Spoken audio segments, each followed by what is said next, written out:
guys, welcome to the episode of Hallmark Channel, a podcast all about Hallmark movies. And today I am joined by two beautiful ladies, Eliza Hayes Maher. Maher. Maher? Maher, like Bill Maher, but not related. Ooh. Yes. And Megan McNulty. That's right. Megan is the executive producer, and she played Amanda in Taking the Reins, as well as Miss Alexandra. Eliza plays Alexandra, Sam's sister in the movie. Welcome, ladies. Thank you so much for joining me. First of all, I am not even joking with you when I say, or exaggerating, when I say this is like one of my favorite movies of 2021. It had me crying and laughing, and it was just like an emotional roller coaster and everything. So let's start with, how did that happen? I mean, you're the executive producer, Megan. What does exactly an executive producer do? Great question. I'm learning too. No, it depends. Different producers do different things, but for I call her my person, my partner. We do all parts of our life together. Nikki and I started as really good friends. We met at our acting studio, and then we teamed up as writing partners years ago. But for us, as executive producers, it's really more on the creative end. So this was a concept that we developed a little while back, actually. And it really started with, we always take inspiration from both of us, but Nikki had grown up with a horse named Peanut, and she had grown up on a farm in Georgia. And we were just playing with this idea of a woman who has lost her purpose, right? And has lost her passion. And it just started with that larger idea, and then became what everyone saw as Taking the Reins the other night. So as executive producers, we kind of oversaw that process from that initial concept that we came up with, then through, all the iterations and the whole process that went from point A to getting us all on set, where we met beautiful Eliza and the casting and all of that. And being, boots on the ground. My husband's a former Marine, so I use a lot of military terms. Being, boots on the ground on set, not just as actors in it, but our role as executive producers on set is just making sure that the vision and the story and the themes and all of that are ringing true. Yeah, I love the horses. The horses were so beautiful. That Eliza, we didn't see your character ride the horses in the movies, but did you get to be on the horse? I know. No, there was actually a running joke on set because I did have one line that was supposed to be on a horse, but during our time there, it wasn't that later hurricane in the summer, but there was a hurricane situation. I think we had more of like a tropical storm, or the remnants of a tropical storm in Connecticut at the beginning of July. And there's the scene where I'm sort of pacing and Luke and Sam come up and I say, "Where have you been? Dad's hurt." That was originally supposed to be on a horse. And I was going to gallop in on a horse and say, "It's Dad, he's hurt," which was like, it just felt like the most like beautiful melodramatic moment I could have ever seen. But because of the flooding down at the river where they had intended to film that scene, it was unnecessary in the grand scheme of things. Like we didn't, and that's something that, being a producer, you have to like pick your battles in that way, like they can't fight for everything. And so when it comes to like needing to see the little sister on a horse, like we don't really need to see that. It's not the point of the story. So it's a great example of things that get cut because of, things that are out of our control. I remember that phone call, and this was before I would meet you, Eliza, but I remember that call with Nikki clearly, of having to say, okay, it's fine. We can get that information across in another way. Yeah. Yeah. I do feel like the horses were a big part of the movie, but like you said, there are some things that didn't need to be part of it. How did you, Eliza, get to hear of the role of Alexandra?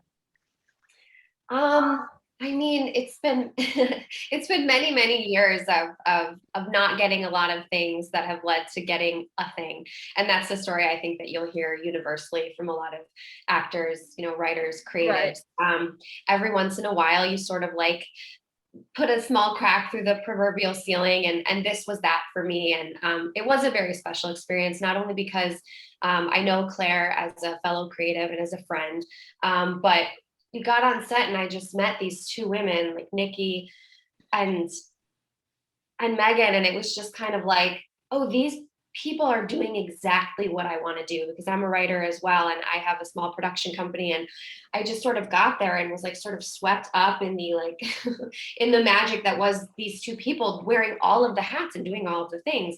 And so, you know, I ended up there, sure, because of a million auditions and a million no's that eventually led to a yes. But looking back on the experience, like I would give all of the no, I would take all of the no's over again to end up with this yes, because it was just a really important one that I think sowed a lot of seeds for wonderful relationships in the industry. You have a comedic talent. I've been watching your TikTok videos. I've been So good. watching. So good. I mean, in the movie, I have to say, Eliza, your character brought the laughs. I mean, I talk about the family dinner scene in the podcast this week, and I'm like, that was her facial reaction to watching them, you know, yell at each other across the table. I was like, oh my God, Eliza totally took that scene. Well, I think that it goes down to being surrounded by people who are willing to play. And what was so nice about this set is that I was allowed to improvise little bits. Like there are things that ended up there that we found naturally. There are lines that were not in the script that are only exist because you have a director like Claire, writers like Nikki and Megan, who are not too proud or too controlling to say, yeah, let's play with it. Let's see what we can do. Because I think we all understand that every scene is better if you allow people to just be themselves within their character. And because I was allowed that freedom, we got those wonderful moments. But it really comes down to leadership and writing, because a lot of people are like, that's not on the page, stop. You know, it's true. There are a lot of people who don't let you do that. And it requires a very trusting leadership team to allow for humor to come in. So yeah, I'm glad that you guys did allow humor, because this was a pretty heavy movie when it came to, like, you know, Megan, I think we talked about this on Instagram. For me, the message that hit home the most was just telling your loved ones, I love you and I'm proud of you. Those are things that, you know, for me, I relate to, because even with my parents, they never say those words, and it's like something that I just crave for, you know, and many people crave for. Was that something that you guys wanted really, really hard to tell your viewers as well? Absolutely. I loved our chats about that on Instagram. So, you know, what Eliza just said, I'll piggyback off of that. And I think it all comes down to humility and respect. And there was such a level of communal respect that allowed us to play and uplift those messages. Nikki and I were trained at Warner Laughlin Studios. Warner Laughlin is our mentor, and we have a motto there that says, leave ego at the door where ego belongs, because it's the great killer of creativity, and it really is. So I think we were able to, those messages were able to transcend because there was such humility and respect on set. And, you know, everything that Nikki and I create, and this has all happened organically, projects come to us, and we started to look at the through line of these projects, and this includes all the things we're currently developing, and they all deal with helping people feel like their most confident best selves, by helping people rise above, you know, their current circumstances and find hope and grace and love. And so that absolutely was a mission of ours in this story, right? And, you know, this is no secret. Nikki has shared it publicly with her followers. There was a lot of heaviness going on while we were shooting this movie. And, you know, she lost her dear sweet dad very shortly after we wrapped. Yeah. And you know, me showing up to set to have those boots on the ground was so much bigger. Everything Nikki and I do is about, you know, serving something greater than ourselves, right? And there was something so much bigger at stake, obviously making this beautiful movie, but it was about us. We always say better together. And Eliza is part of that now, and everyone we got to work with. There was something so much bigger going on there. And to see Nikki in that scene with Corbin and, you know, to know what she was weathering, but to still get those messages across.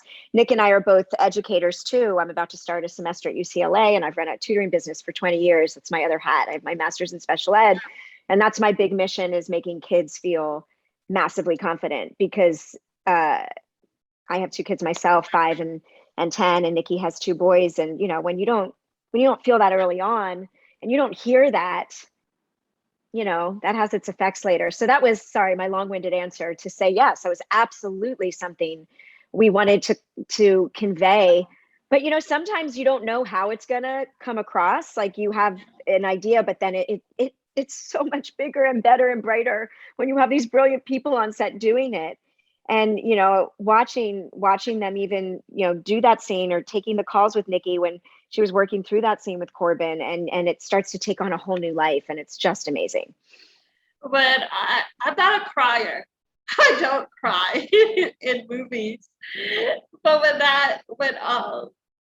when she saw her articles in the cigar box, and she saw that he kept all of her stuff, I was just sitting, I was like boohooing like a baby. I'm boohooing now, talking about it, because one thing that I said was that a lot of people take the saying, actions speak louder than words, to mean that you don't have to say it.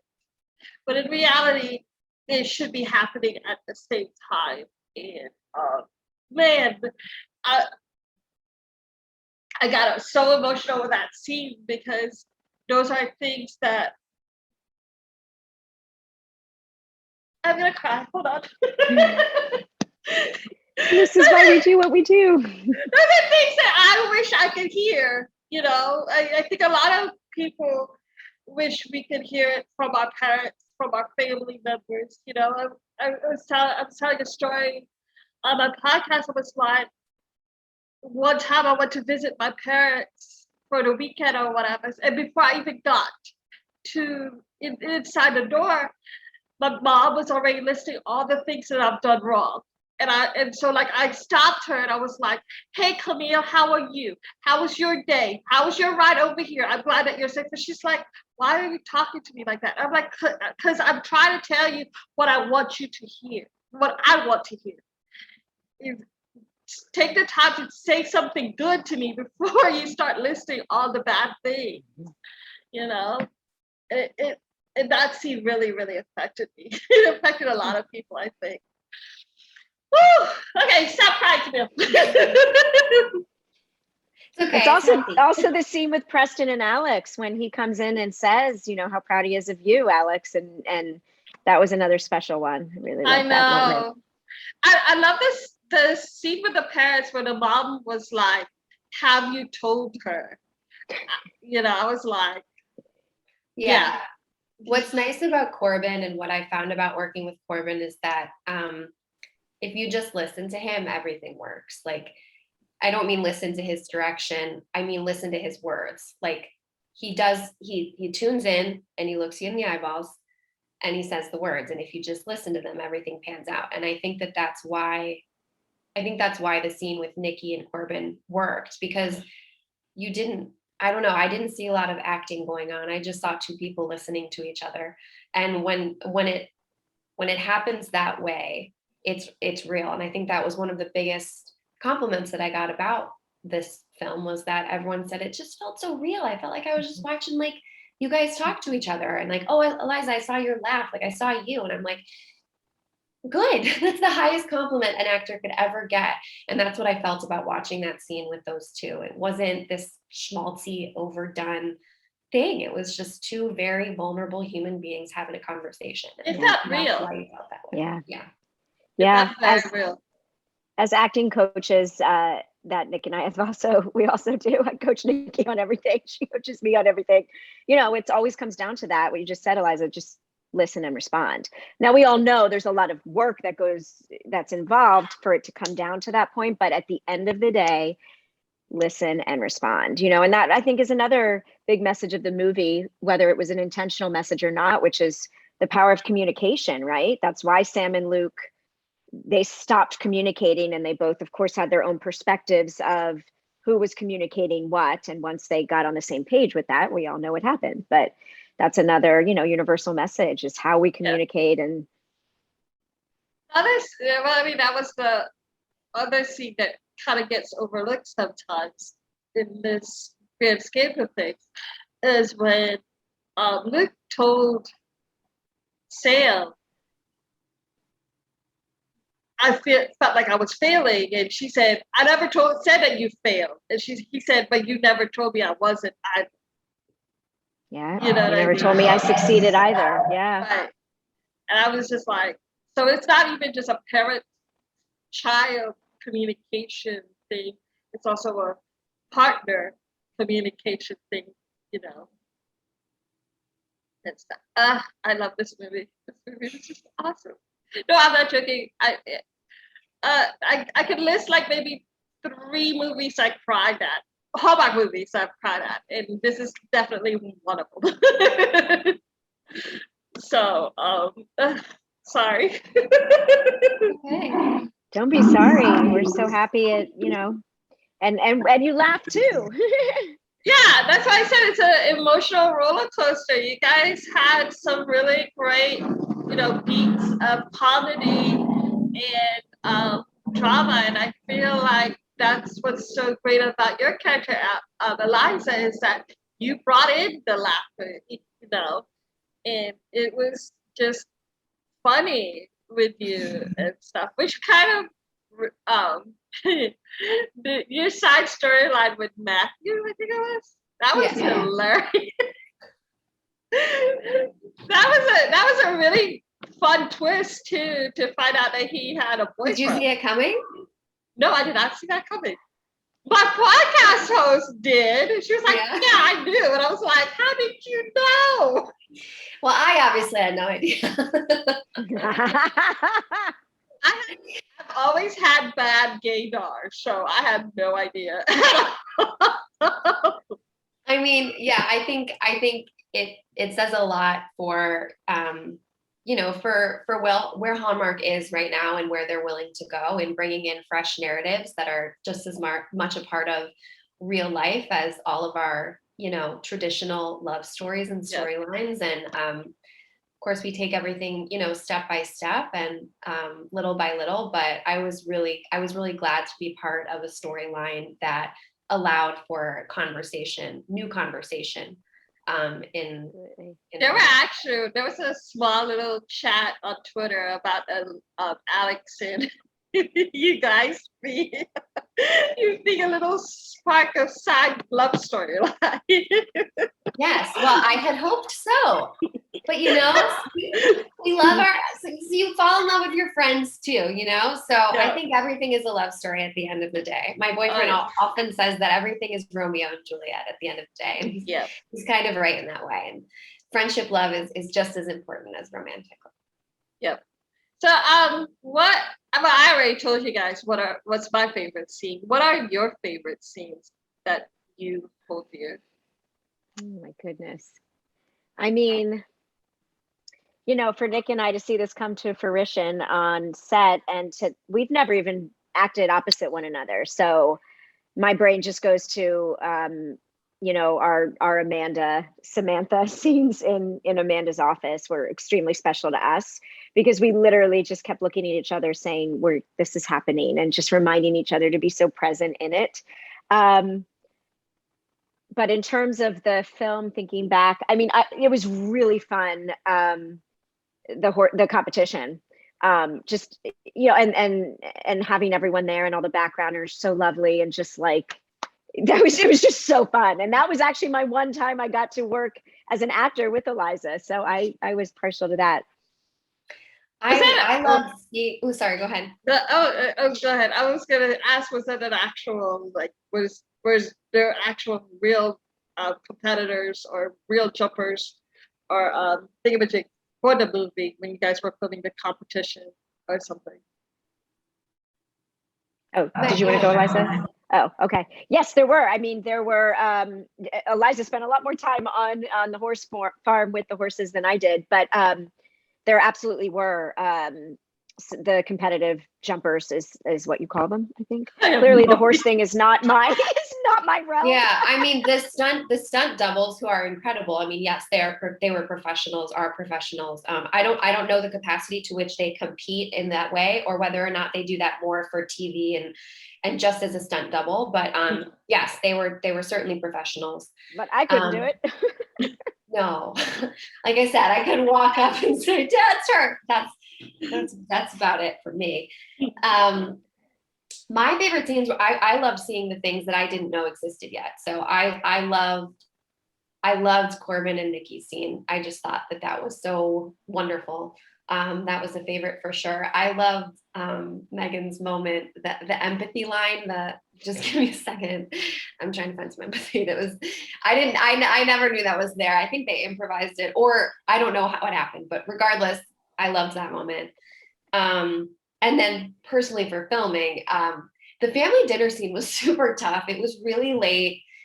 It was the last shot. I think Nikki had one more shot after it, but it was one of the last shots of the day. It was complicated because you're passing food, which means that there's a lot of pressure on the art department to replenish and give clean plates. And every time you do a take, you have to start back from the beginning, and everything has to go back to ones and undoing wine pours. And there's just a lot going on and a lot of conversation. And that's a game of ping pong. So everyone needs to get their coverage. And we did it a lot of times, but it was just really fun to film because once we all sort of like shook off the tension of, okay, we got to get down to like the nitty gritty brass tacks of how we're going to technically execute this. It was really fun because there was so much silent conversation going on across the table. And Scott in particular was really great in that scene because he was directly across from me and he was very open to eye contact. And so when that's what I meant when I said, when you're surrounded by actors that will receive what you offer them in real time, it allows me to then react and so none of that was like, mugging. It was like, it was real responses to great actors around me. So that was definitely one of my favorites. Do you guys watch Gilmore Girls? Yeah. It reminded me of the Friday night dinner with the Gilmore Girls. Yes, just right with anxiety and tension. But when they had all the fighting, they were all kind of like yelling at each other, kind of thing. Yeah. This is the highest praise I could give as a Gilmore Girls fan. Have you ever watched Gilmore Girls, Megan? Yes, I have. It's been a moment, but yes, of course, yeah. It is that one scene there was this one scene where I think Rory and Lorelai came back after a time, and they all like started yelling at each other, hash out all of their past. Oh yeah, you pent it up, and it's all the subtext. It's all the things that are not written, and that speaks back to what Eliza was saying, the full circle of it all. You're saying one thing, but you're meaning another. And that's just always fun when you actually get to play that out. And every other, not just actor, director, everyone on set is into that is amazing because it doesn't always happen. Yeah, that was a great scene. It felt like they were yelling at each other. I felt bad for the yams though. They were getting punched. Are you kidding? The yams got more spotlight than yams have ever gotten in the world. I don't know if you remember that little sketch on Instagram. Jordan Firstman, he's a hilarious comedian, but he kind of like skyrocketed during quarantine because he did a bit about if you were Banana Bread's publicist, and we got to get Banana Bread's publicist over to Yams because Yams is having a moment. Hallmark. I forgot that Yams was the other half of that. I chanced upon him months ago. Of course. Oh my gosh, hilarious! I forgot about the yam aspect. That is so too funny. That was really funny. I had intended to get each person at that dinner table a single yam for a wrap gift, and just leave it on their trailer door. But I don't know. We had a really late night the night before. I forgot. Wrap gifts fell by the wayside. We just told each other how much we loved one Thanksgiving another. is going to be Thanksgiving with all the yam dishes is going to be all different now. Look at Yeah, for sure. That's too funny. So do you guys have any behind the scenes secrets? Like working with Corbin, working with any of the cast or crew that you want to share? Nikki, I mean, it was fast friendships all around, you know. Yeah. It was fast and furious. We were only there. I mean, I literally was only physically with Megan for like hours. Like it was, I mean, hours. That was it. The that last was weekend. it. But I think like this, I don't know what the secret was, but like we all just sort of like fit like puzzle pieces. It didn't take any time for anyone to sort of fall in line with each other, whether you were there for a day, for a week, or for a month. And I think that's one of the secrets, I think, is to just like let yourself fall, right? Let yourself fly and trust, because in the grand scheme of things, it's short. It's a short span that we have to shoot this. Yeah, I was there literally the first day, went away, came back. But I think because you knew Nikki so well at that point, and Nikki and I are literally the same person, so maybe you thought it was her. But I think that's a big secret of like, just do your work, be prepared, which of course everyone was like beyond, and find the humor, find the levity, and be ready to play, and just jump in and just trust that your scene partners are going to be there for you, and just have fun. I know it sounds trite, but it was true though. I mean, I did have a special relationship with Fred because it was both of our first feature films. And I think we both showed up to set feeling a little bit of imposter syndrome, because I think it's hard to do your first anything, you know? And for me to receive a call sheet with the names that were on the call sheet, having a ton of experience in other sides of the industry, you know, commercial side and stuff like that, I was very intimidated. I was very nervous. And I know Fred felt the same way, because again, he's got a lot of experience. He's on Broadway, you know, in other areas, but this was his first sort of step into this world as well. Yeah. And so because I'm a former musical theater girl, and I also lived in New York for 7 years, you know, I looked at him and it was just like, okay, you're my home base. Like, we're in the same position.